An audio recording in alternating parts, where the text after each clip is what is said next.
Anacleto, contesta ese teléfono. No puedo, jefe. Estoy estudiando. Tú, Demetrio. Yo tampoco puedo. Estoy haciendo mi tarea. ¡Pánfilo!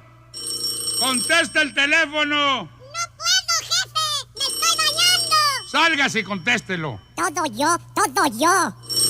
Bueno, tiene el número equivocado. Ese teléfono parece carpintero porque hace ring.